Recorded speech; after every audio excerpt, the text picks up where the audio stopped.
CBSE Board, Class 9, History, Chapter 2, Part 3, Audio by Renee Matthew.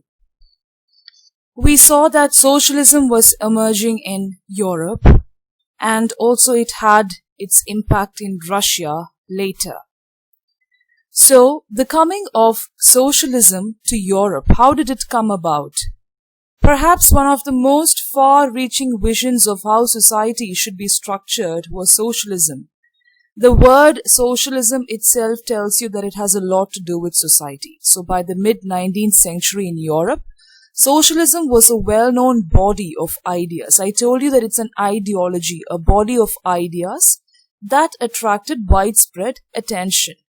It was not like any other revolution or any other idea. It caught attention and in a very fast pace because of the way it structured the society. It was getting so famous, that too fast. Socialists were against private property. They were completely against private property. And which group was completely against private property? It was the radicals. But liberals wanted people to have private property. Radicals did not like the focus or concentration of private property in the hands of a few, but it's not that they were against private property. So, socialists saw it as the root of all social ills of the time. They say that private property is the root cause of all problems. And why did they say that? This is the answer to that. Individuals owned the property that gave employment, but the propertied were concerned only with personal gain and not with the welfare of those who made the property productive. So, please listen here. Individuals, suppose a person like a land manor. Have you heard of land manors in feudal system in France? Okay, they will have a big land. Okay, they will have a property. So to look after the property, they will hire some peasants and serfs. Alright. So peasants and serfs are made to do work for a long time and less wages are also given. But whatever the produce is acquired, from this particular land, it is not, the share of that produce, the share of that output is not given to the peasants or the serfs, the laborers who work on the land. The output or the profit is only for the individuals who own the property. So owners were given more importance and not the people who made the property productive. So can you see that sentence there? Property productive. So that's where the laborers and the serfs who made the property productive. So if society as a whole, rather than single individuals, controlled property, more attention would be paid to collective social interests. So what happens is, if single individuals are given more importance with reference to property, what will happen? There will not be a collective social interest. They will want to acquire and increase their own wealth. That will be the personal interest that they will have.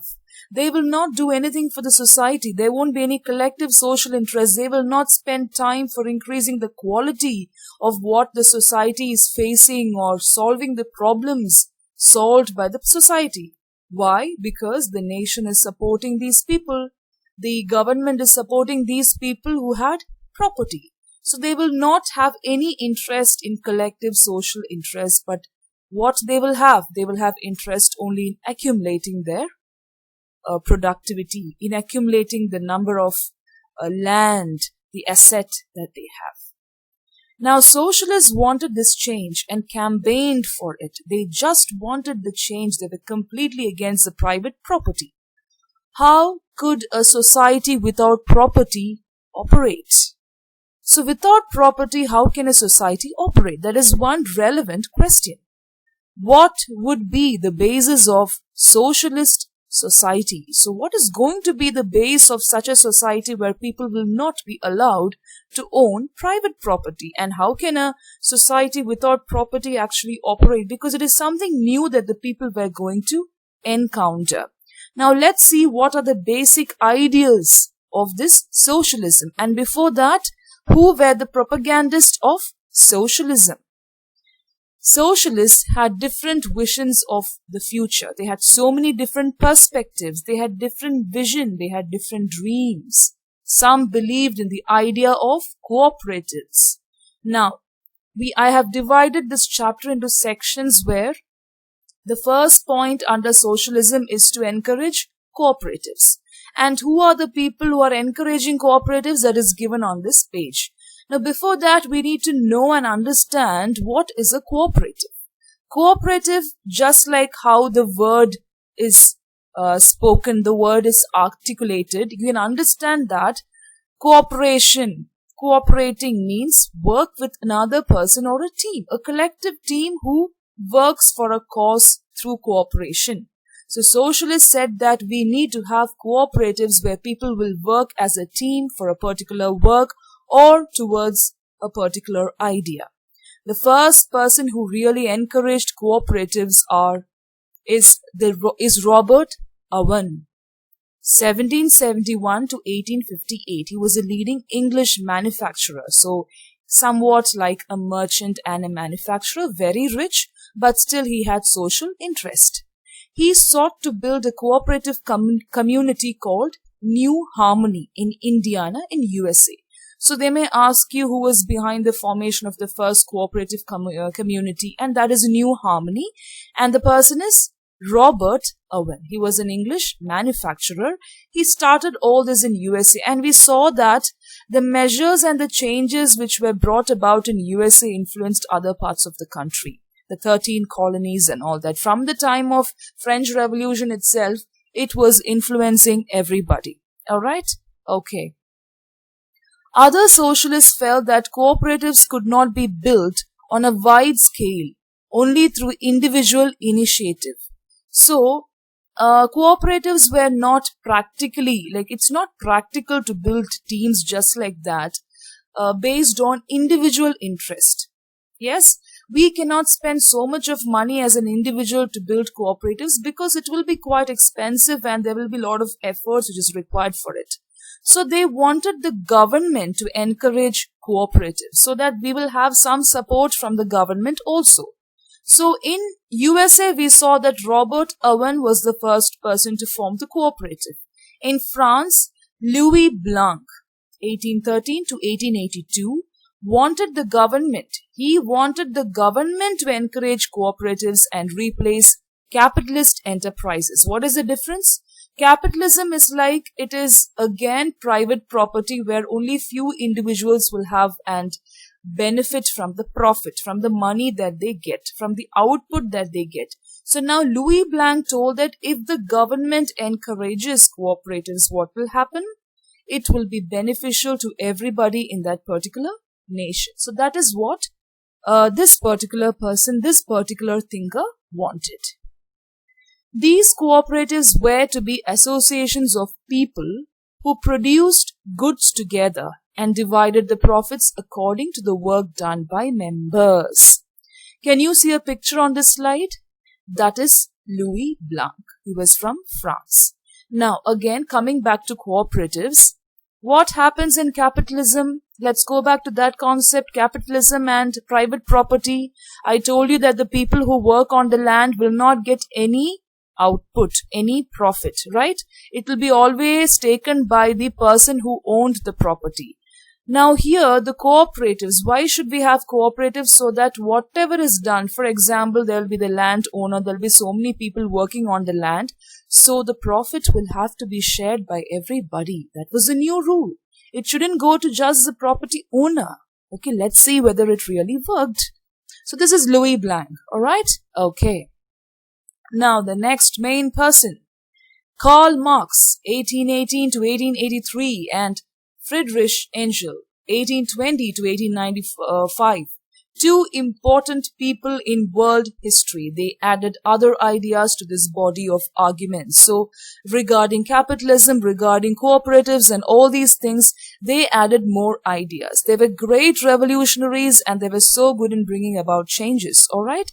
So Karl Marx is a great person who has lot of influence in literature, in sociology and political science. Even Friedrich Engels, great philosophers and thinkers.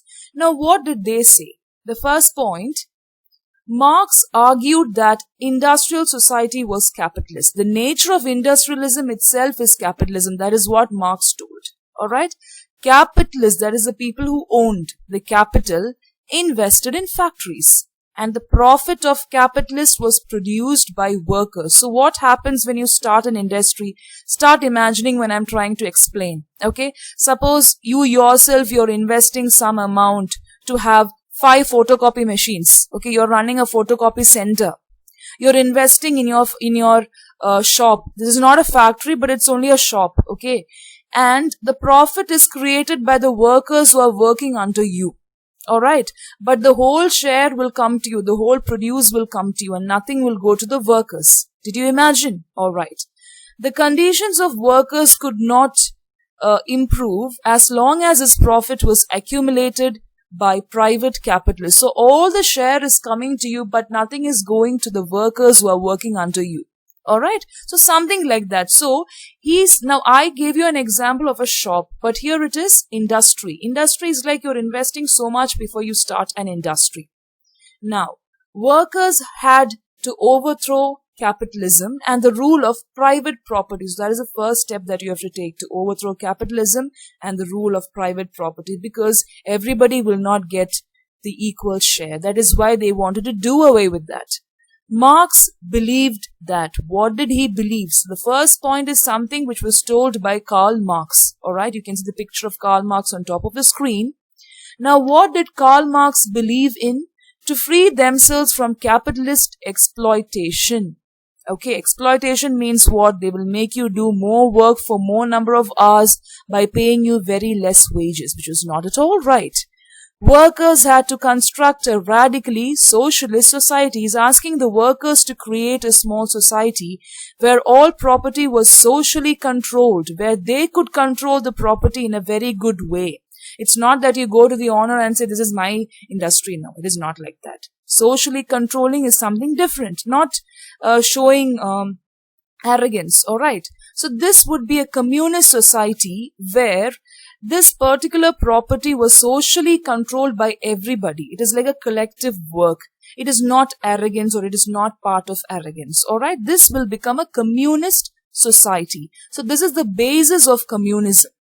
He was convinced that workers would triumph in their conflict with capitalists. So he said that if you really go forward with this, first what you should do, you should form your groups and start talking about it as a group, and then try to control this property socially. And he told them that I am very sure that the workers will triumph or overcome this situation and dominate the capitalist, or they will be able to get their interest done or worked out.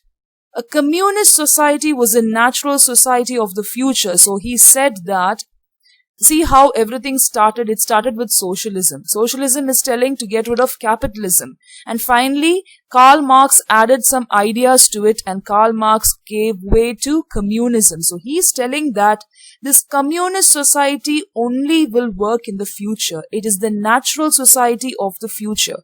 Nobody is trying to bring in changes forcefully. It is the natural society of the future. That is what he's trying to say.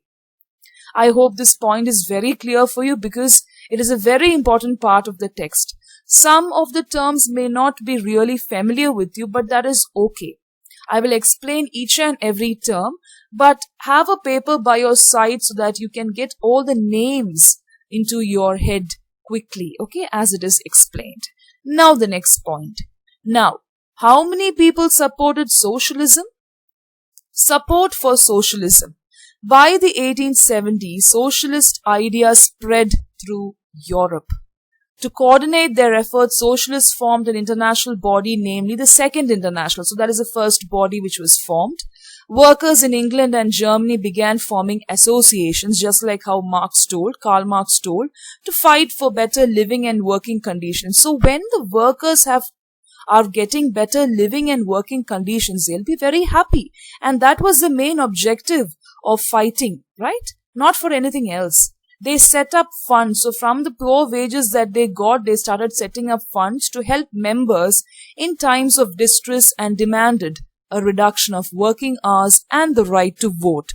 So when they had funds to help each other in times of distress, it is like a cooperative where you're helping each other, and that is the main essence of a society. Why do we exist in a society? It has got a lot of meaning. It's not just for your survival that you have to live. You have to help each other, and that is how it gets done. So they wanted to raise funds to help each other and also demand the reduction of working hours, which was a great problem for them, and also, of course, the right to vote.